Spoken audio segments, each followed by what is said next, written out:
Standing there, staring at a blank wall, you feel the itch in your fingers to reach for your phone. The silence in the room is almost loud. It presses against your skull, begging you to fill it. It whispers that you are wasting time. That itch is a siren song, pulling you toward distraction, toward the endless scroll that promises novelty but delivers numbness. But you don't touch it. You keep your hands by your sides. You look at the wall until the texture of the paint becomes a landscape, until the shadows cast by the light form mountains and valleys. In the space between your breath and the hum of the refrigerator, something else emerges, a thought you hadn't allowed yourself to think, a memory resurfacing like a bubble from a deep lake. The room feels like a waiting room between worlds. Out there, everyone is running, chasing, consuming. In here, you are with yourself. You realize boredom is a lost superpower, a gateway to greatness we traded for constant noise. If you can't be bored, you can't be great. As the clock ticks, you feel the rebellion of refusing to be entertained. That rebellion tastes like freedom. The world teaches you that boredom is a problem to be solved. When you were a child, adults handed you screens to keep you quiet. Advertisements promised to kill boredom as if it were a monster. In crowded cities and quiet suburbs, people walk with earbuds in, eyes down, minds occupied. The moment a line forms, a delay happens, a commercial break begins. Phones appear like talismans warding off an ancient evil. Our discomfort with boredom comes from the belief that if we aren't busy, we aren't valuable. We have mistaken busyness for aliveness. But busyness is often just noise. It is possible to be constantly busy and feel dead inside. Boredom is not emptiness. It is a fertile void. It is the space in which the mind can wander, daydream, and connect dots in ways it cannot when overstimulated. The room where nothing happens is the room where everything grows. Underneath the discomfort is a field of possibility.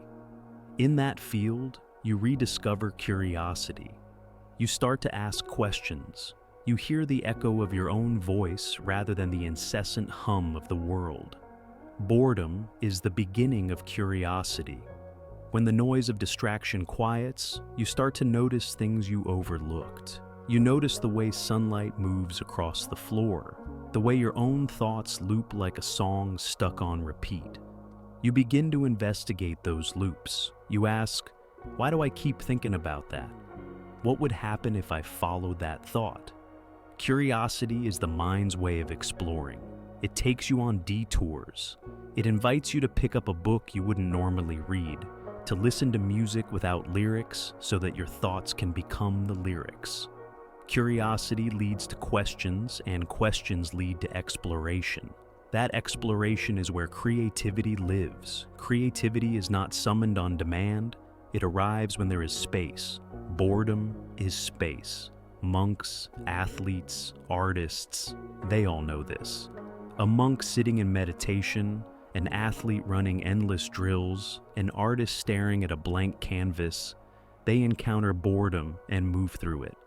On the other side, they find depth. The dull repetition of practice is the secret engine of greatness. When you think of a virtuoso musician, you see them on stage, fingers flying effortlessly across strings. What you do not see are the hours spent on scales, playing the same note over and over until it becomes second nature. When you watch a gymnast execute a flawless routine, you see the grace, not the countless falls. You see the outcome, not the boredom. Repetition isn't glamorous. It's quiet, private, often tedious. You feel like you're going nowhere, like each minute is the same as the last. But repetition is how skills compound. A single brick is just a brick. Many bricks laid carefully become a foundation. Loving the dull reps means understanding that the process is where transformation happens. It means delighting in the small improvements, the subtle adjustments. It means believing that the unseen hours are more important than the moments of applause. The room where nothing happens is the room where you become who you want to be. Modern life works against this. Your attention is monetized. Apps are designed to keep you scrolling. Platforms reward constant posting. News cycles refresh every minute. We live in a dopamine economy, and boredom is bad business. Each notification promises a shot of engagement. Each new video, a quick laugh. But dopamine-driven engagement is shallow. It leaves you hungry. It satisfies only the most surface-level parts of you. Deep satisfaction comes from losing yourself in something difficult. It comes from the act of building, of creating. It comes from doing something long enough to see yourself get better. That kind of satisfaction is a slow burn. It is not immediate, and that is why it is rare. The athlete knows the boredom of the track. The writer knows the boredom of the blank page. The meditation practitioner knows the boredom of their breath. In each boredom, there is a doorway. On the other side is mastery. There is a paradox here. Boredom can feel like a waste of time, but what often wastes time is our resistance to it. When you resist boredom, you scramble to fill the space with distractions. Those distractions stretch a 5-minute wait into a 30-minute social media spiral. When you accept boredom, you sit in the discomfort, and it passes. You hear a thought and let it go. You stare at the ceiling and notice patterns in the plaster. The urge to check your phone fades. In that space, your mind begins to roam. It connects the memory of a childhood treehouse to the book you're writing. It solves a problem you've been wrestling with for weeks. It imagines a different ending to a story.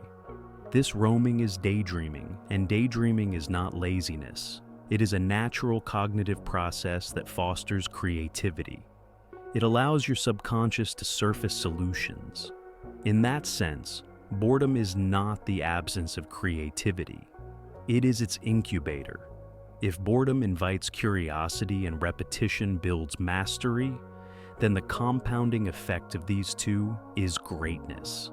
Compounding is the idea that small things done consistently over time add up to something monumental. A single push-up makes no difference. 100 push-ups a day for years will change your body.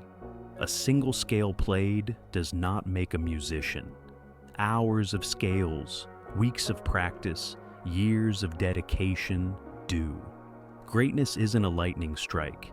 It is accumulated droplets. These droplets are boring. They are the days you don't want to practice but do anyway. They are the days when inspiration is absent and you choose discipline. They are the days when your work feels terrible, but you finish it. Each droplet is a promise to yourself. Each repetition is a vote for the person you want to become. And because greatness is compounded, missing a day isn't catastrophic. It's the trend that matters. It's the overall trajectory. Boredom fosters consistency because it teaches you to show up even when you don't feel like it.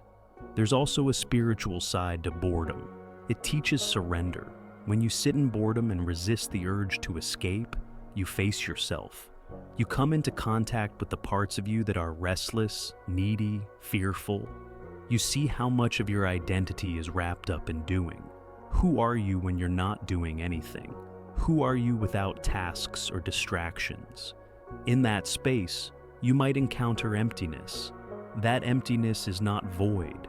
It is the space where you can be. It is the silence where you can hear yourself. It is the pause between notes that makes the music. Surrendering to boredom is a kind of prayer. It says, I trust that I am enough without constant proof. It says, I allow myself to simply be. This surrender can be scary because it dismantles the idea that your worth is tied to productivity. But it is also liberating because it frees you from the need to be entertained. Boredom can be uncomfortable. It can feel like a mirror reflecting your restlessness. This is why we reach for distractions. But discomfort is not always bad. Growth rarely happens in comfort. Muscles grow by being stressed. Plants grow by breaking through soil. People grow by facing what they've avoided. When you allow yourself to be bored, you face your own mind. You see its patterns. You become aware of how quickly you seek stimulation. That awareness gives you power. It gives you a choice. You can choose to stay with the discomfort, knowing it leads somewhere, or you can choose the distraction.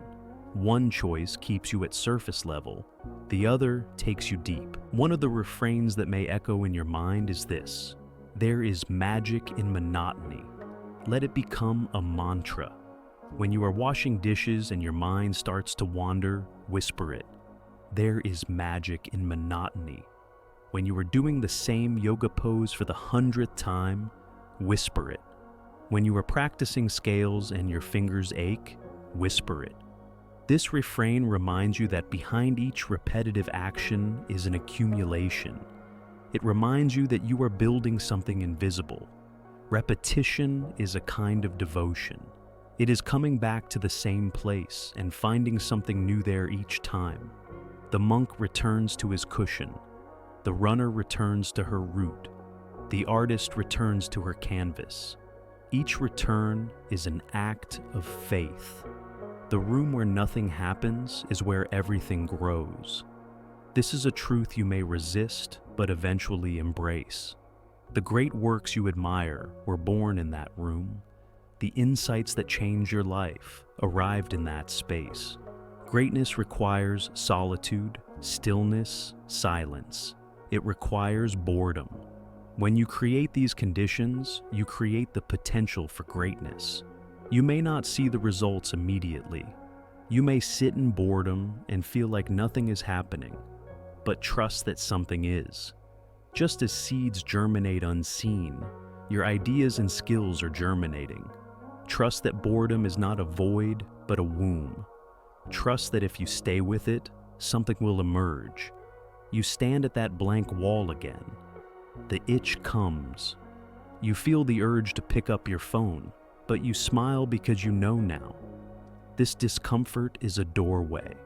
You will not be manipulated by your need for stimulation. You will lean into the stillness. You will allow yourself to be bored. You will watch as your thoughts unravel and reweave. You will trust the process. You will sit with emptiness until it yields brilliance. And when it does, you will remember this. Greatness grows in quiet rooms, among moments that seem insignificant. It is the byproduct of boredom, transformed by attention. Let others fill every second with noise. You will embrace the boredom. You will find the magic there.